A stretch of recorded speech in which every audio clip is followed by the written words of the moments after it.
ఇప్పుడు మీరు చూస్తున్న ఈ రైడ్ సాధారణ బైక్ రైడ్ కాదు ఫ్రెండ్స్. ఇది నా జీవితంలో మొదటి వ్లాగ్ అండి. బైక్ తోటి నా కళలకు ఇదే తొలి అడుగు. ఈ రైడ్ కి వచ్చేసి ఎలాంటి మ్యాప్ లేదు, ఎలాంటి గమ్యం లేదు. ఉన్నది ఒకటే అండి, మనసులో ఉన్నటువంటి ఫీలింగ్, ముందున్నటువంటి road. Hello guys, welcome to my first bike ride vlog. నిజం చెప్పాలంటే ఫ్రెండ్స్, బైక్ మీద కూర్చోగానే ఒక డిఫరెంట్ ఫీలింగ్ వస్తుందండి.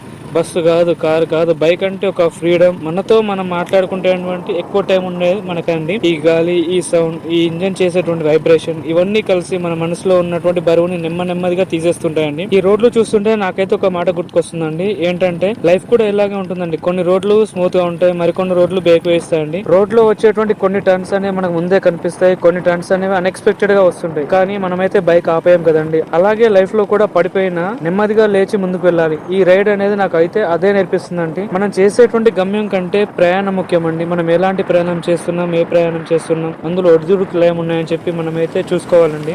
చుట్టూ చూడండి ఫ్రెండ్స్, ఈ రోడ్డు, లైట్స్, ఓపెన్ స్కై, ఇవన్నీ మనం అయితే డబ్బుతో కొనలేమండి. బైక్ రైడ్ చేస్తూ ఎక్స్పీరియన్స్ చేయాల్సినటువంటి ఫీలింగ్ అండి. మన దగ్గర పెద్ద బైక్ ఉన్నా లేకపోయినా ఫీలింగ్ మాత్రం ఒకటే అండి. చాలా సూపర్ గా ఉంటుంది ఇలాంటి ట్రావెలింగ్ రైడ్ లో. ఈ రైడ్ అయితే నాకు చాలా స్పెషల్ అండి, ఎందుకంటే ఇది మొదలు మాత్రమే అండి. ఇంకా చాలా రోడ్లు ఉన్నాయి, చాలా రైడ్స్ ఉన్నాయి, చాలా కథలు ఉన్నాయి. వాటన్నిటిని మీతో కలిపి step by step, video by video మీతో అయితే నేను షేర్ చేసుకోవాలనుకుంటున్నాను. ఈ వీడియో నచ్చితే లైక్ చేయండి, కామెంట్ అయితే తప్పకుండా చేయండి. ఈ రైడ్ మీకు ఎలా అనిపించింది, నచ్చిందా లేదా? బైక్ బ్లాగ్ అండి, కాబట్టి మీ సపోర్ట్ చాలా ఇంపార్టెంట్ అండి. మళ్ళీ త్వరలో మరో రోడ్ లో, మరో రైడ్ తో, మరో కథతో కలుద్దామండి. Until then, ride safe, dream big, travel smart, explore more.